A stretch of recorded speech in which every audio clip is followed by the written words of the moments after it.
Good afternoon, everyone. Welcome to the first lecture of the 2025-26 academic year. And we are joined today by Katie Fitzhugh from Repurpose Savannah, who is our Due to Lecture series event for the fall semester. Katie has, originally from Montana, has two bachelor's degrees, one in anthropology and the other in colonial American history. She also has a master's in architectural history from the Savannah College of Art and Design.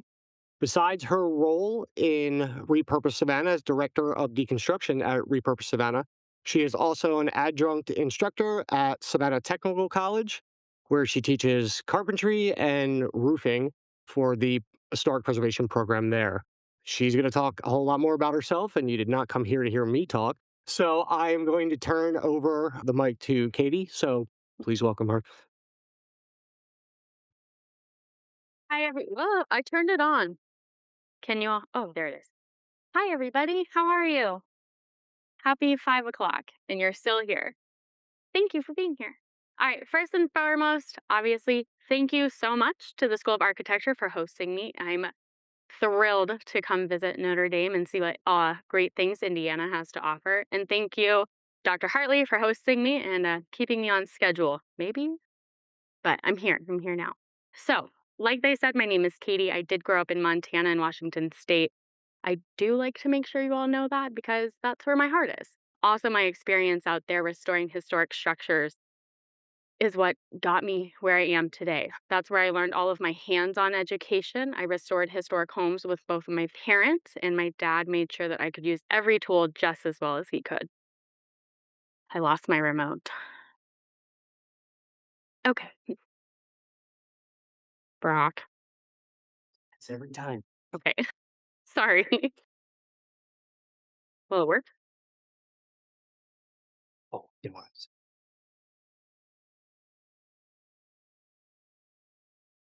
I went to art school. Okay, so I am the director of deconstruction at Repurpose Savannah. And I don't know how many of you are familiar with Repurpose Savannah, but we are a 501c3 nonprofit. So we're an all female plus crew. You don't see that very often. It's fantastic. I have 8 people on my staff, and we all work very well together. A little bit about Repurpose. Our mission, we like to say, is a 3-leaf clover. We advocate for training women in non-traditional vocations. We also make sure that everybody knows that deconstruction is a sustainable alternative to traditional demolition. In 2023, Repurpose Savannah did keep 475 tons of historic materials out of our landfills, which is a feat, let me tell you. It comes out of all of our bodies. Deconstruction is absolutely a form of historic preservation, and that is a soapbox that I will never get off. So, one of the things that I like is that it brings us back to what was. Deconstruction does offer a surgical aspect to it, so we can remove different additions and subsequently unearth what people have previously covered. So, I have a few examples just because I can tell you what deconstruction is, but I think it's easier to visualize it if you can literally see what we do. So, this is a porch in southern Alabama. It had been encased and was then a sitting room. As we deconstructed it, we did find all of these beautifully turned columns. This is a photo. This is a sign in Savannah, Georgia. They had covered it up twice. I think some of you in the audience got to see the larger structure in one of our courses today. I'm pretty sure Gina did, wherever you are. All right. But one of the things that I really like is, like I said, unearthing what was. The city of Savannah was actually so thrilled that we had rediscovered these signs, and they are going to produce them as postcards for visitors to our beautiful hostess city. But now I guess we should get to it. So, what is the point? Building with circularity in mind. First, really hope you all appreciated this pun because circles don't have points. And I thought that was clever, right? Thanks for your laughs. All right. How old do you all think traditional demolition is as an industry? Throw me a number. Seth, how old do you think it is? How long has traditional demolition with a bulldozer been around?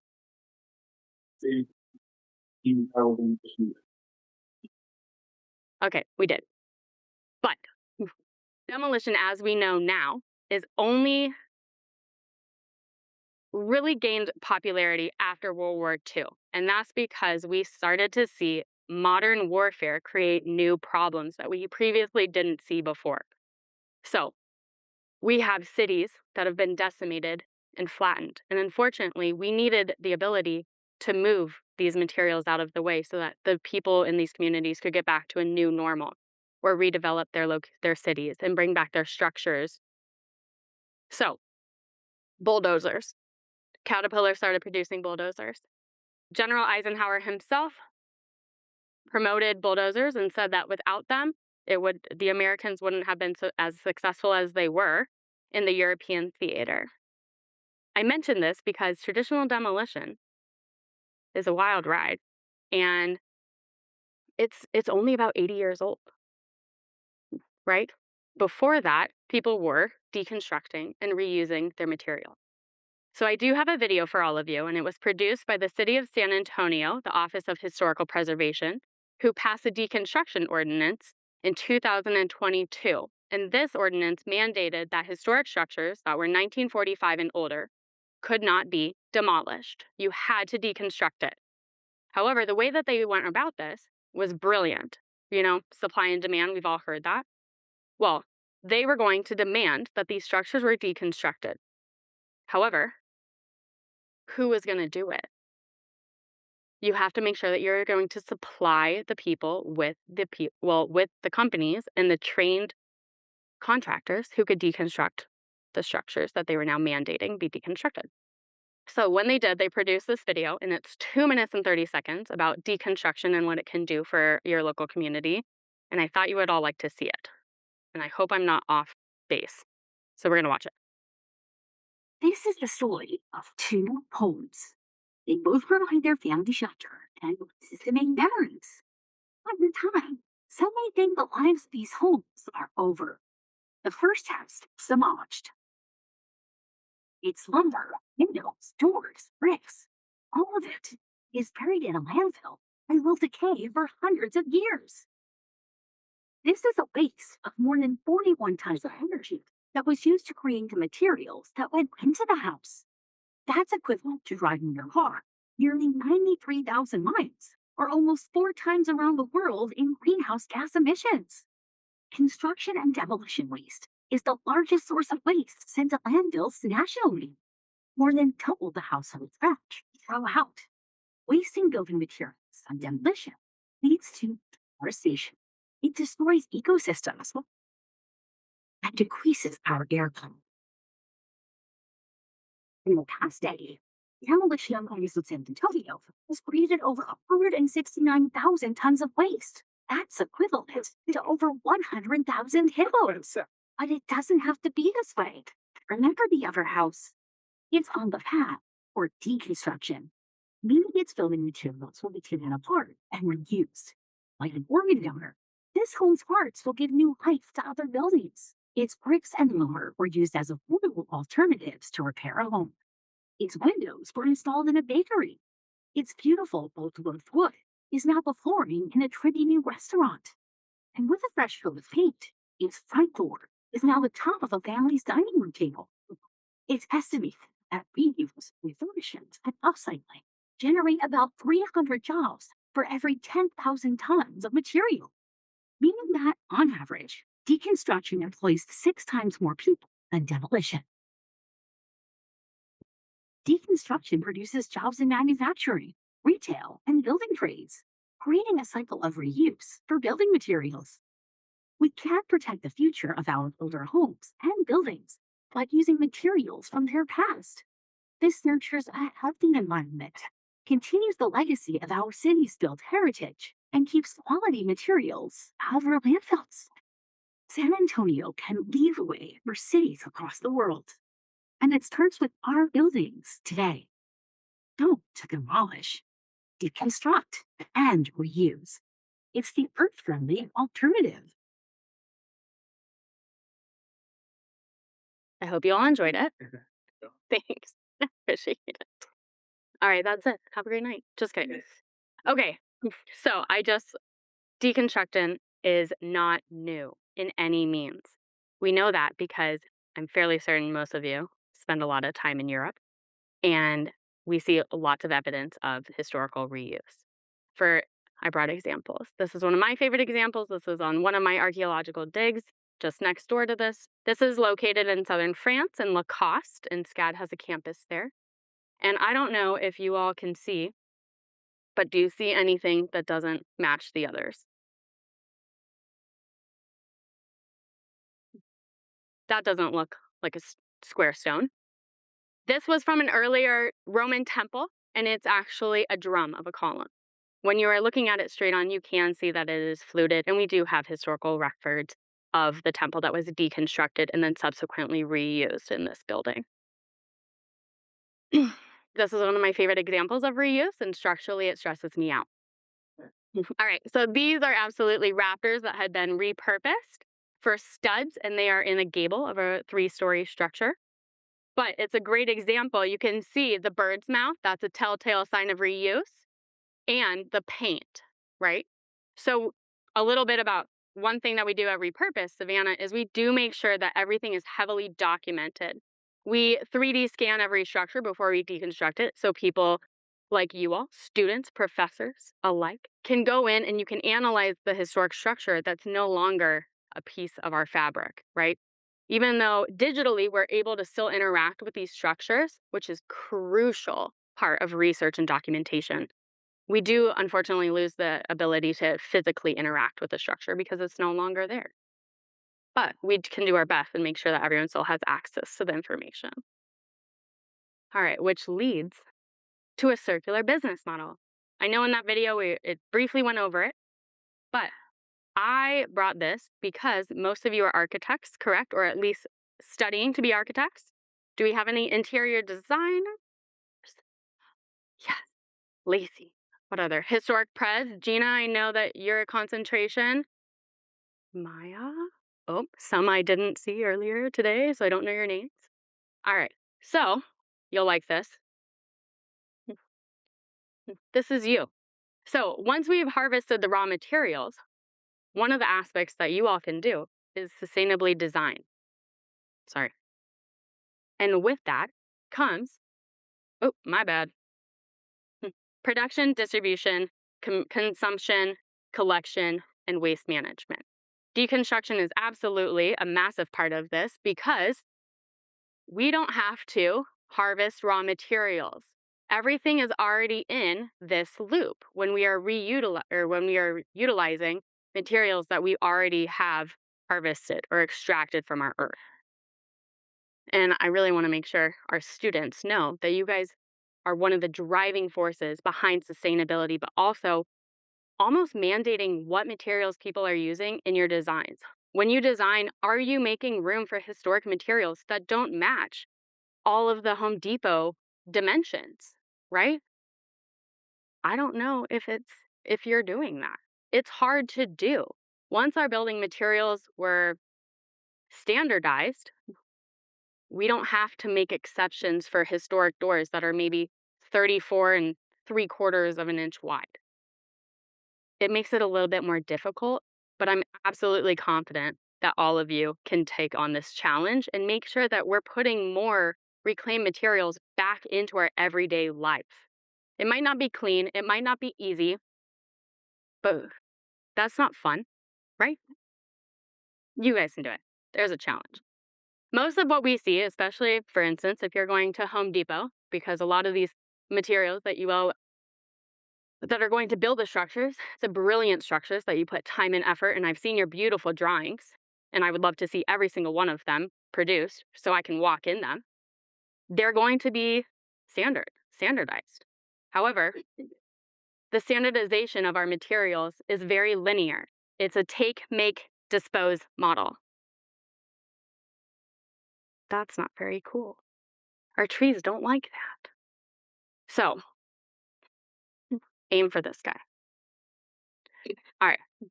I know this is a really Debbie Downer subject of waste, but how many of you walk by demolition projects and think, I wonder how much that dumpster weighs?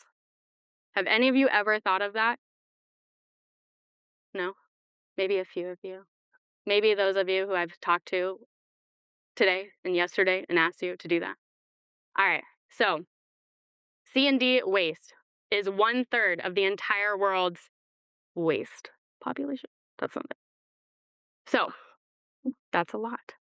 In 2023, the World Economic Forum estimated that by the end of the year 2025, which we're all in, we would produce over 2.2 billion tons of waste with only two industries, construction and demolition. And we just talked that like demolition, the way we know it now, is 80 years old. My grandma is 80 years old. Okay. And the span of like the world, that's not very long, but already that industry is producing, well, is attributing to 1/3 of our world's waste. Okay. I will say that when I read 2.2 billion tons, I had no idea what that would look like. Do you? I don't. And I know what a 30-yard dumpster looks like. That's 4 tons. So I know that that's 8,000 pounds. For those of you who may not know, a ton is 2,000 pounds. So I made it something you would all understand. So I did some math, and I'm not saying I'm bad at math, but I mathed. And I know I told some of you this statistic today. So I found some dimensions from the 1930s, and I used them. I found the volume of a cylinder because that was as close as I thought I could get. And if you're better at math than me, email me the correct answer. So I found the cubic metric number. And rather than reading them all to you, I'll just do this. Oh, wait, Brock, you told me that people couldn't see that. Oh, well. So I multiplied. I found, like I said, found the volume of this football stadium with a circumference of 800 meters by 14 meters high. And then I had to convert it to the imperial system, right? The metric system was too easy. We had to make it harder. And I was like, dang it. All right. So this was a weird number. I had to do some research to find what a cubic yard of C&D material weighed. Just 1 cubic yard. So I got 417, and I multiplied it by the volume, and we got this 3,844,001,903 to 217 pounds. I took that number and I did divide it by 2,000, which is a ton. That's what we're trying to get.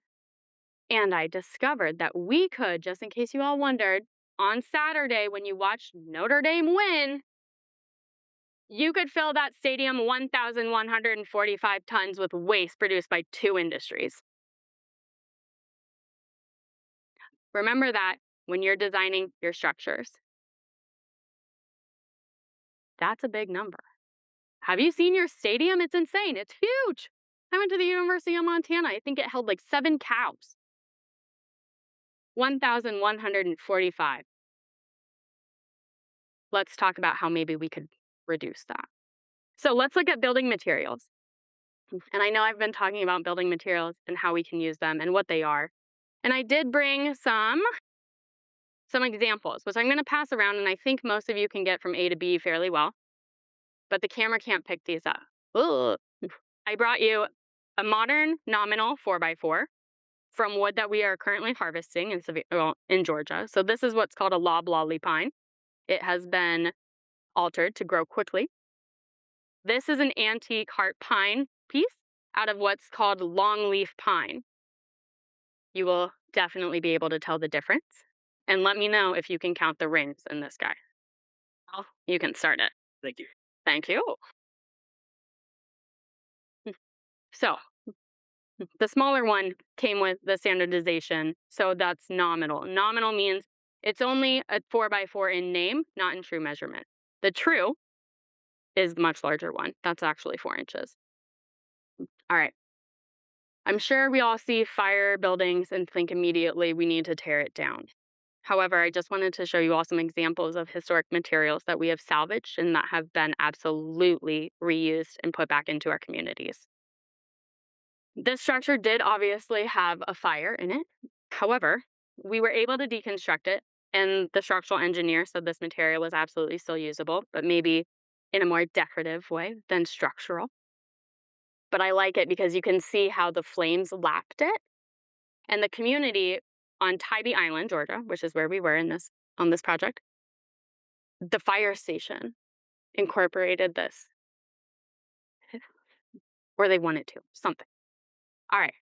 But one of the things with deconstruction and salvage material is, how do I take piles like this and make it usable, right? If you're, say you're a contractor or you're in construction management and you have to take this pile and someone tells you to use it, but you have the option to go to Home Depot, how am I going to beat you out? Home Depot, they're all ready to be immediately reused. This pile, there are nails.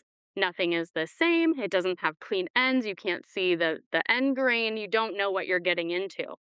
So at Repurpose and in Salvage as a whole, we spend a lot of time making things sellable. And unfortunately, it does come down to what you can sell and what you cannot. Because if I can't get you to buy it and reuse it, now I just have a really nicely organized landfill, and I'm paying a lot of money in rent to host it, right? If it doesn't move and it's not being reused, new landfill. And I don't want that. Then I'm just moving piles to move piles. But I don't know if you can see, this is going to be a siding, a Dutch lot siding, and these are 2x6s, or 2x8s, excuse me. And I want you to know, I think you can all see it, is that really tiny, there are codes. And the codes at Repurpose Savannah refer to the structure that they came out. So not only are we making sure that we're documenting the structures, we're keeping the provenance with all of the materials. So if you buy a 2x6 and put it in your home, you can come to me and be like, hey, Katie, I really love the history of, you can't see, CH. So I know internally that that's the Crest Hill bungalow, and I can provide that history with you immediately in the receipt. So the story travels with all of the materials. Do you know where your lumber came from in Home Depot? Sometimes it doesn't matter, right? I mean, if we're talking about a utility purpose, you don't really need to know where your material comes from. If we're making sure that we are paying homage to our communities and the people who put that time and effort into creating these goods, it's really nice to know. And it just promotes that deconstruction is historic preservation. Okay. All right. I just included this because I thought it was neat. My crew at Repurpose did learn recently how to frame and how to utilize the materials that we are always, promoting. So we deconstructed this last week. We came home and we cleaned up the material, measured it, pulled all the nails, and immediately put it back into reuse. So this will be our decon shed to store all of our tools so we can continue taking care of our community. So I know that we're talking about wood mostly. However, I never want to discredit masonry, especially the amount of work that went into all of the bricks that you see here. We recently deconstructed a 19,000 square foot structure. It was 3 buildings that had just been kind of married together over the past 150 years. And everyone was like, you absolutely cannot deconstruct a masonry structure. Nobody is going to reuse those bricks, which is interesting because bricks have one of the most lateral reuse functions. It's a brick. It was a brick. It's going to go be a brick. Weird, right? A historic 2x8 might be, this was a much larger piece, but a historic 2x8, right? You can't use historic material sometimes that has been previously pierced as structural beams or structural anything, right? So this is going to take a little bit more of a value add and more effort to create. Maybe you'll take this and you'll mill it into a historic floor for a patch or something like that. But bricks, being so immediately reusable, are incredibly important.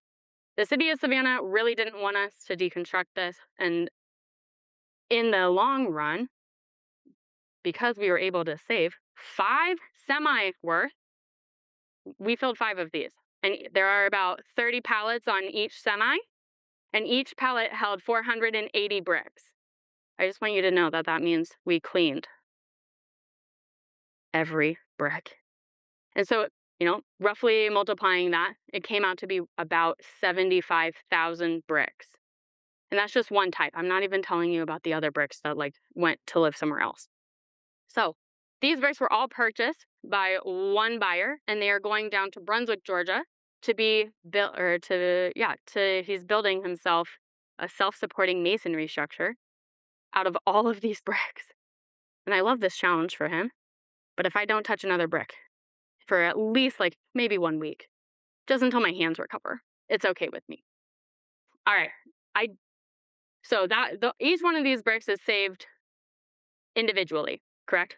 70,000 individual bricks that we've all touched maybe 7 times and then loaded on this. I did want to just highlight this photo that I took myself, and that's why Hannah's head is in it. I am standing by this image in Copenhagen. I really like this because this is something that I am passionate about. And what they did was the demolition contractor, because in Europe they don't have to specify demolition and deconstruction. Demolition by default is deconstruction.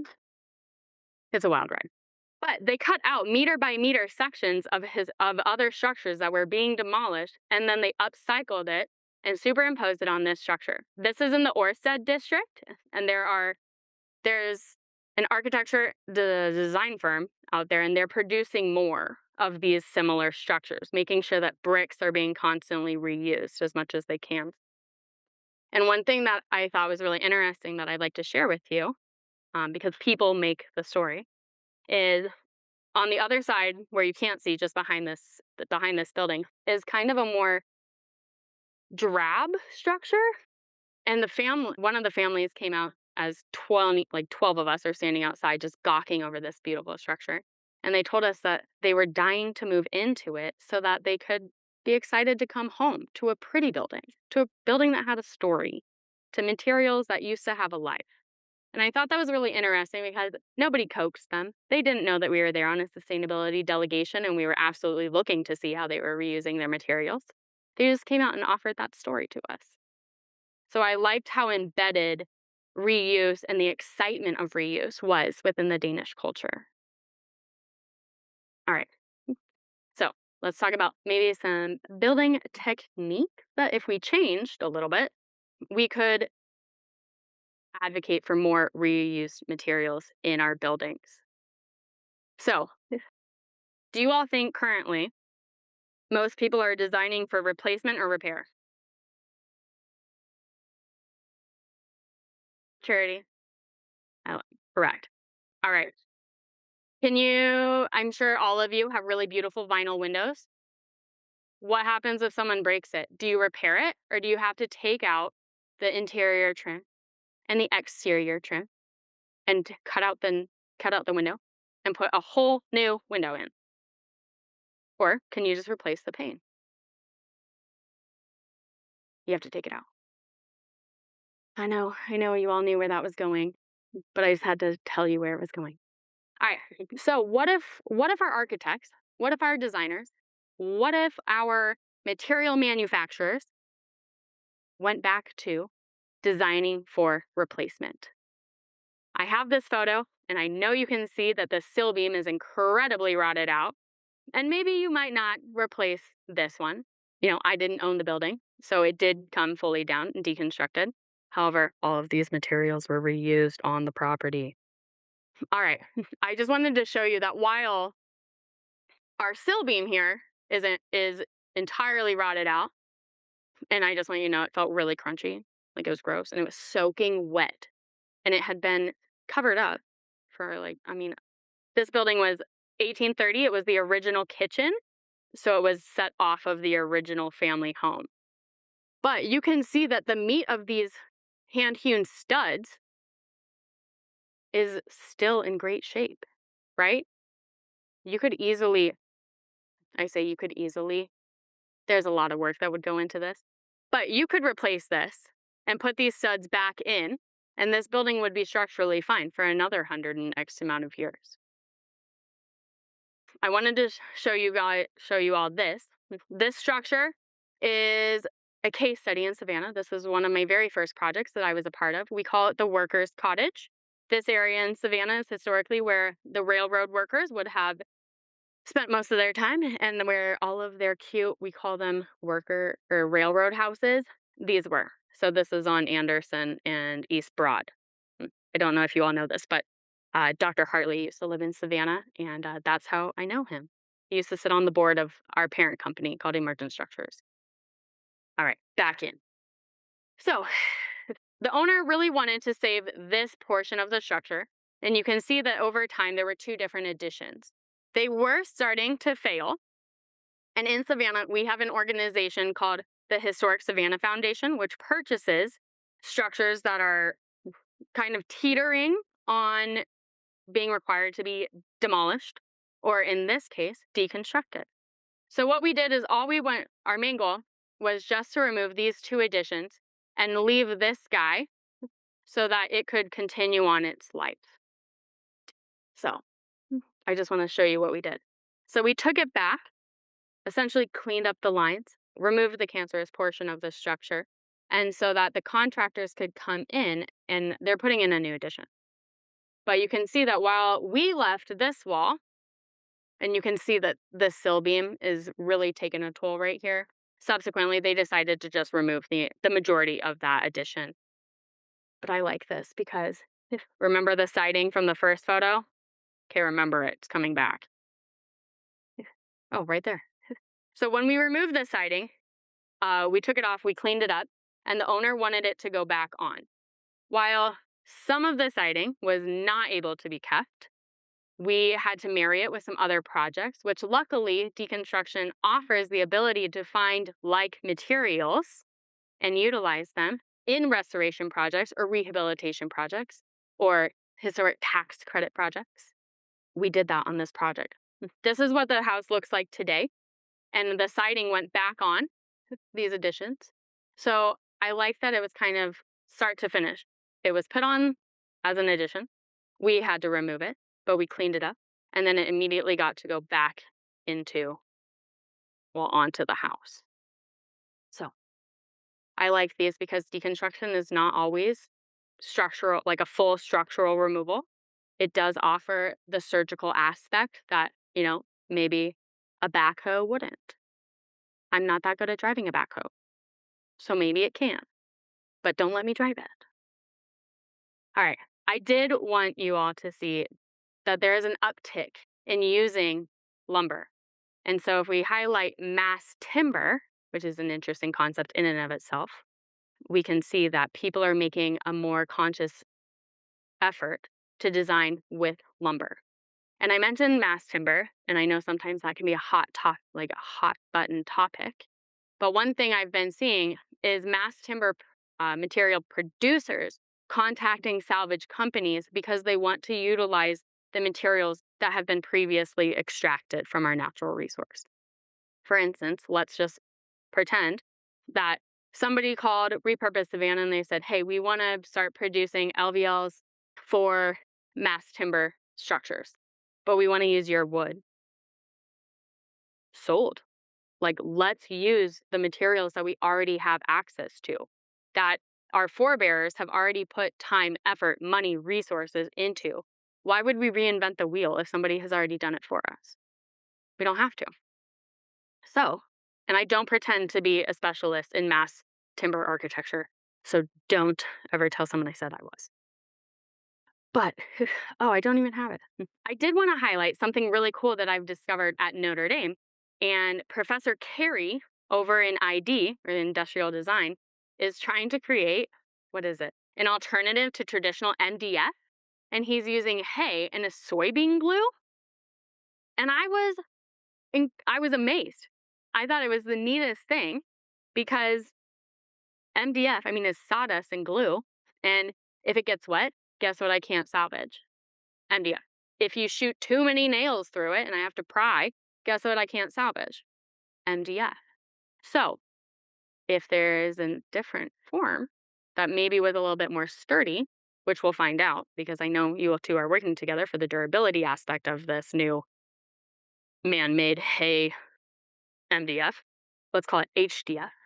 I don't know what he's going to call it. But I like that Notre Dame is so advanced that you all are already doing the research for alternative building materials. You guys are too cool for me. I'm thoroughly impressed.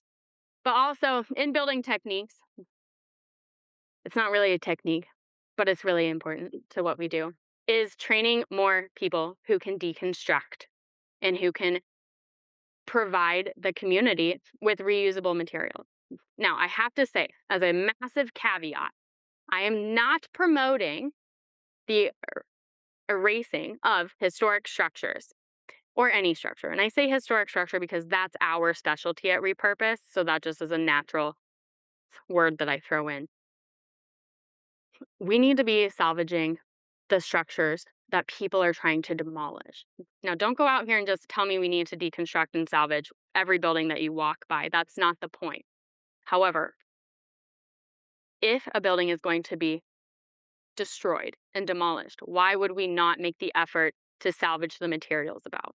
And I don't mean go in and poach out the most lucrative pieces because that's too easy and that's too slimy.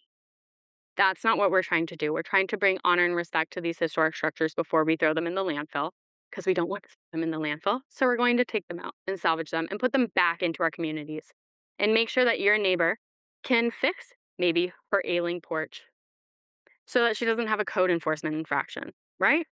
Or maybe you have a beautiful Queen Anne Victorian and someone, your dang kid left the bathtub running and it just spilled over and it ruined all of your hard pine floors. Where are you going to find a repair? Home Depot? Okay. Let me know how that goes for you. But if you know where to locate your local salvage companies and people who maybe have materials that will match your 1950 Craftsman bungalow, that's a great resource. So we're not poaching, we are resources for our local communities. So I highlighted this back to San Antonio. We at Repurpose Savannah go out every year and we train demolition and construction contractors in deconstruction. This was my cohort last year. They were all from different backgrounds. However, they were still there for the same purpose, and that was to learn how to salvage the buildings.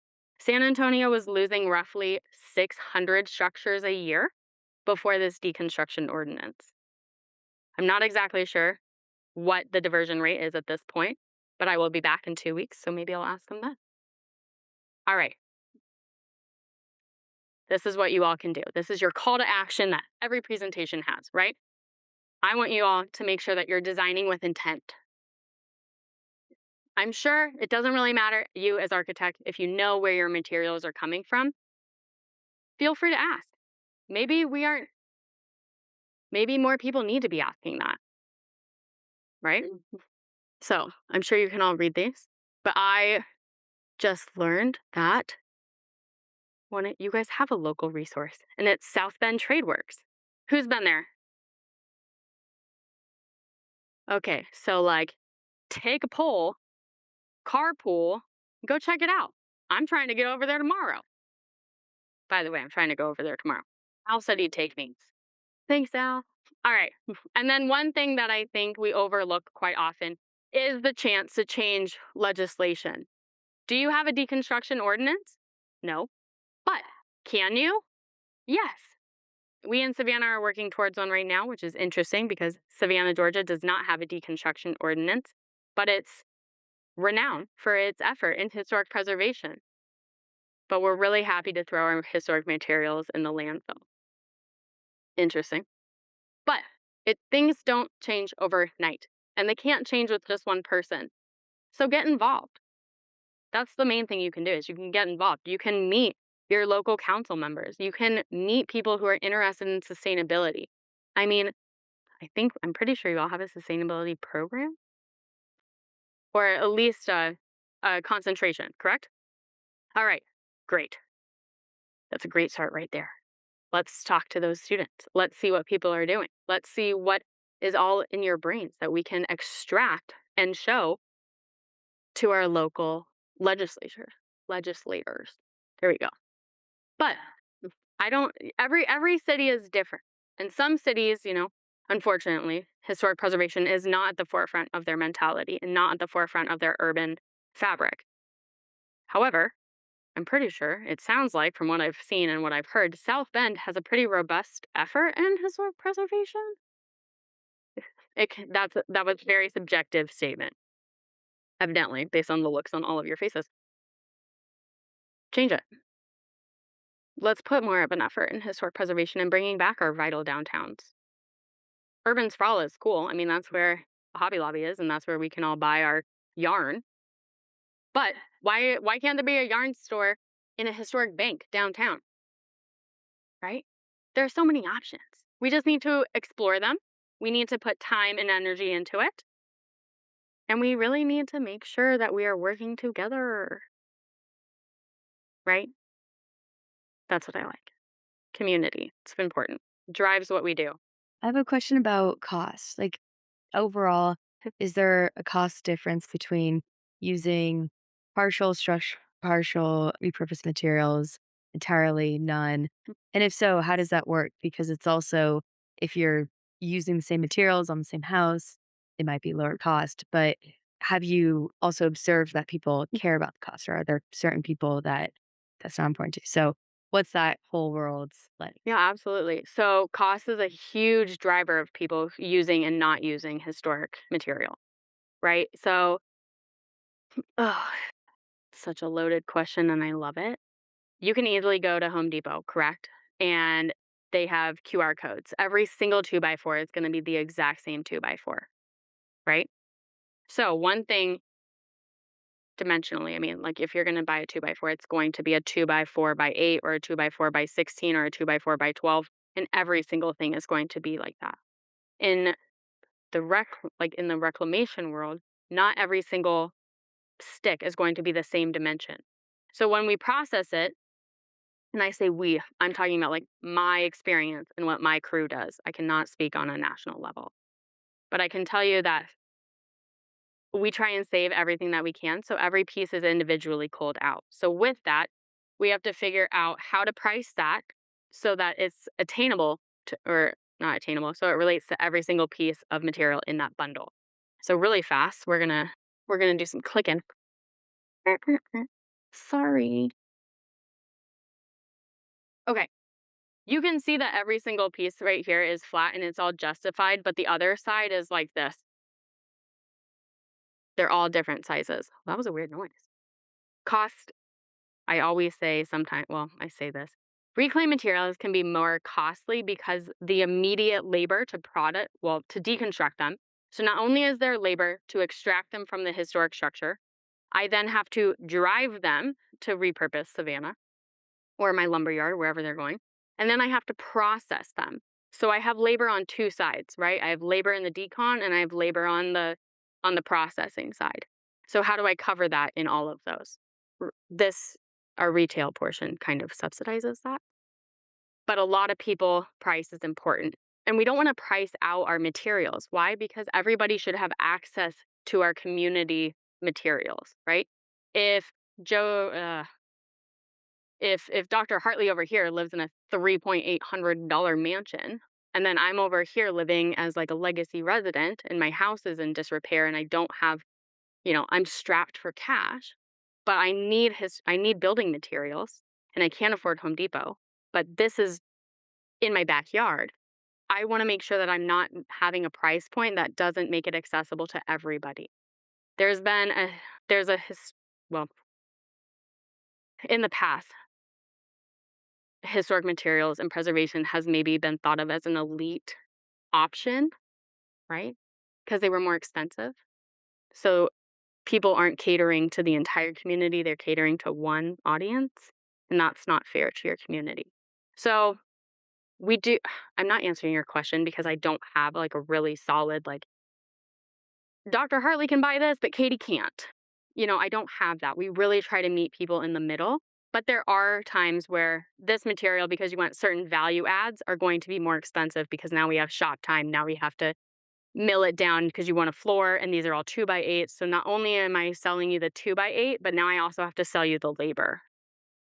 So I would love if you want to come volunteer your time at Repurpose Savannah and help me develop like a standardized sales system, but there isn't one that is really useful. Like there's not one that's tailored to reclaim materials. We're kind of forcing it into like say Squarespace. So it's a little hard. I hope that helped. Oh, Sandra.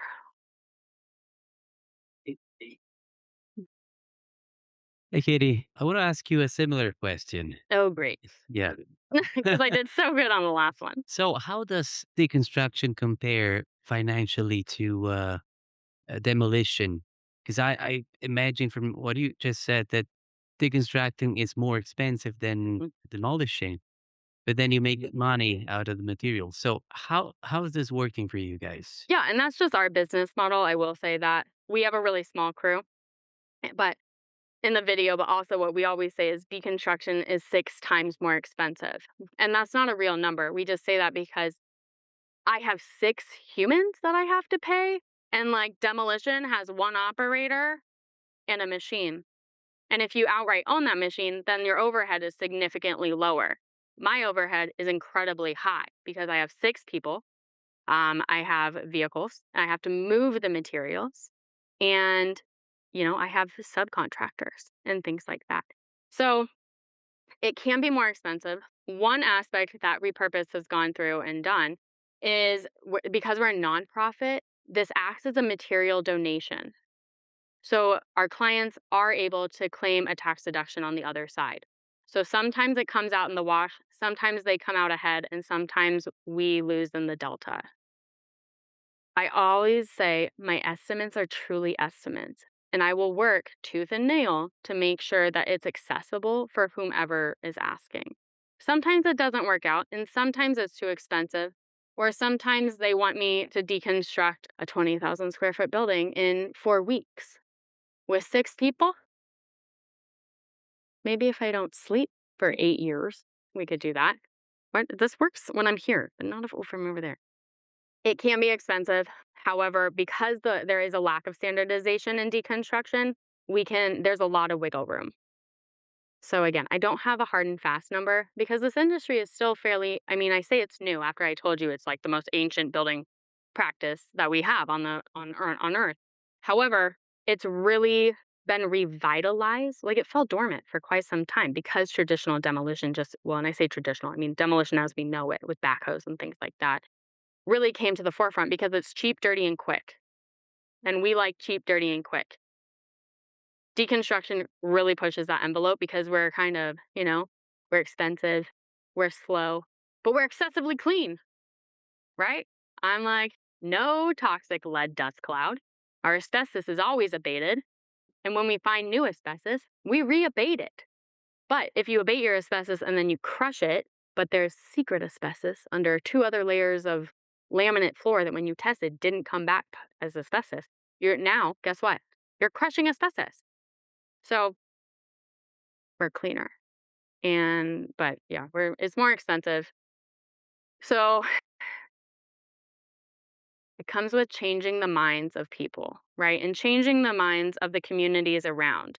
And when you see a demolition permit posted on a house, the community can absolutely be outraged and really help push the envelope of deconstruct instead of demolish. So sorry we're more expensive, but you're creating more jobs by deconstructing. And, backhoes, they don't have families to feed. Maybe there are little backhoes out there. Gina?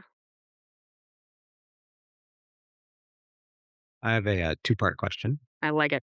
Number one, that Dutch lap siding up there, I need it. Right. Right. Will you ship to South Bend? Hmm. Uh, Will you pay for the shipping? All right, And so yes. let's go on to the other question. I'm curious. I want to hear more about the abatement of hazardous materials, especially the lead paint asbestos. How do you handle it? Yeah, absolutely. And if you don't mind, will you all be offended if I sit on this table? Okay. If it'll hold me. Okay. Ugh. So, because, well, let's say this. Different municipalities have and different states have different rules for lead abatement. I will say that first and foremost. So what we do is I'm OSHA 30, so I'm going to be the safety human on site. So I'm going to be making sure that we're all following OSHA rules for lead abatement.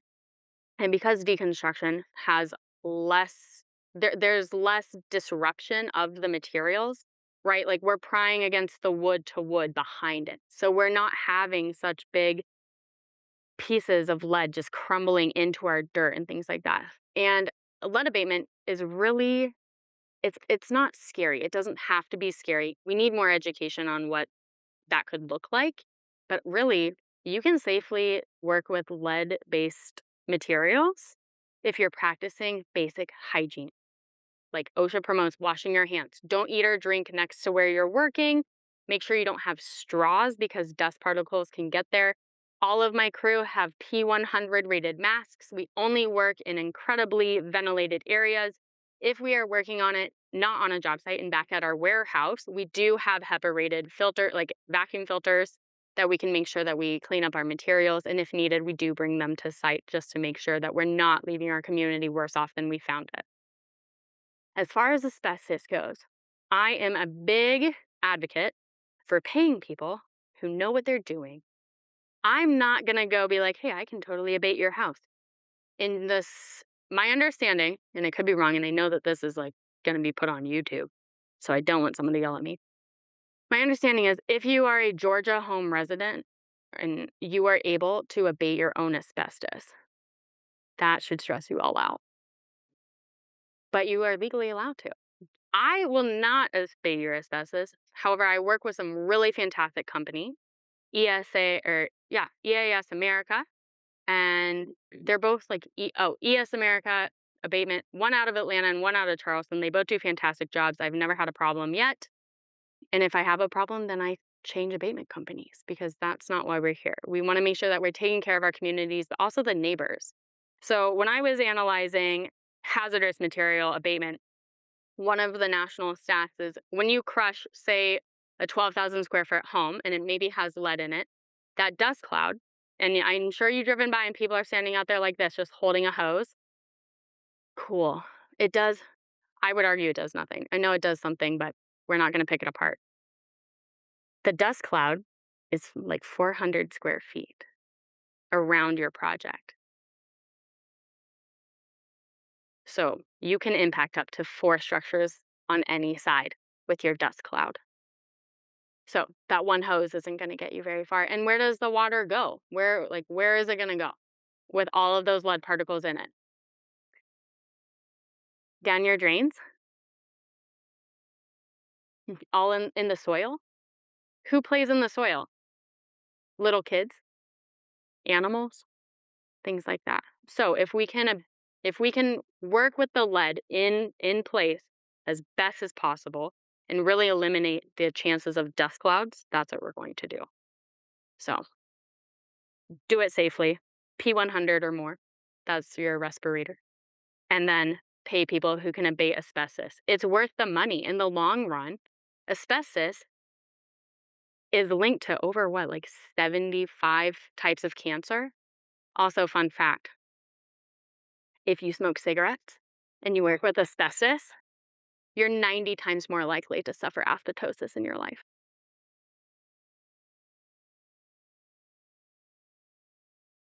Good question. You didn't like ending on that one? Okay. Yes. Thank you for those. Thank you for the far-reaching presentation. Appreciate it very much. Thank you. Thank you for coming. And I wanted to say I'm a practicing architect in South Florida, and here's a visiting professor. South Florida is not a very old place. It's actually a very new place Mhm. by comparison. And but the consciousness exists, and it does not pervade nor define the marketplace. Let's say, call it that, Mhm. amongst builders or developers or private clients who would want to make something happen, build something. Nevertheless, the opportunity is always there for developing it as a personal project. And I can tell you from my own experience in our own office, we have had made opportunities for ourselves to build either fresh, build new, Mhm. but with, let's say a personalized approach to it, a more thoughtful approach, then Okay. it could be called the, state of the art, Okay. generally speaking. And we have also had our chance at dealing with, historic buildings, old structures. Mhm. And, so all of these areas you point to are very, very interesting, and I find to be very relevant. The reuse of materials, keeping them on site, Absolutely. and adequate replacement of material, Mhm.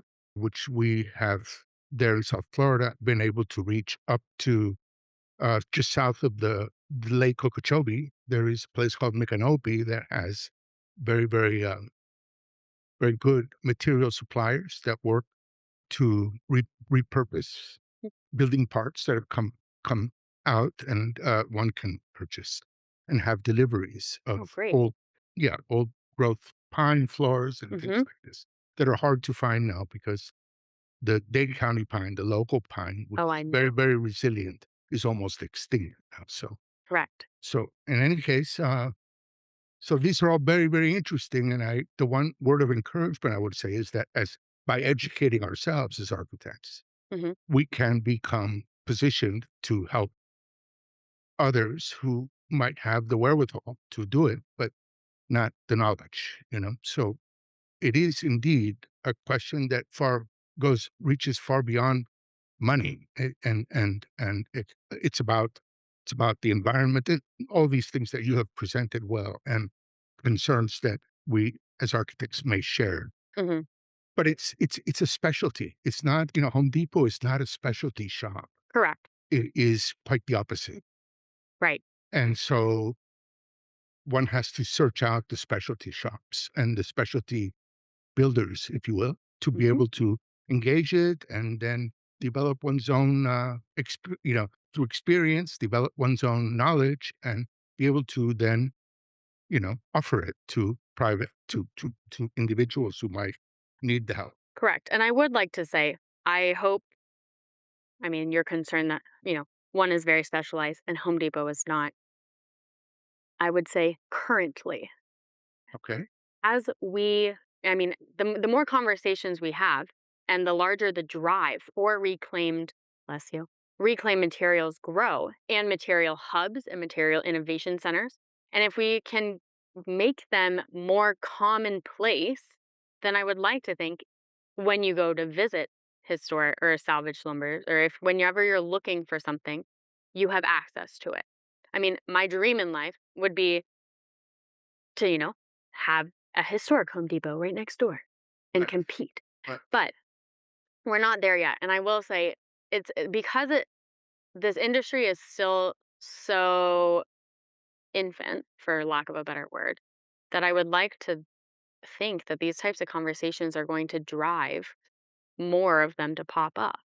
I just learned about the one here by from Charity and by Al, but I wish I could say that with, a flick of my finger, we can just magically have them pop up and we can bring back the accessibility to Dade County Pine, because from my understanding is it is quite resilient and it's hard to find because it's been overforested, it's been overused. Like, and a lot of times, similar to American chestnut, right, which is gone, right? I think we all know the lore of the blight of the American chestnut. A lot of where we have access to those are in our historic homes. They don't exist in our forests naturally anymore, but they do exist in historic structures that are being demolished.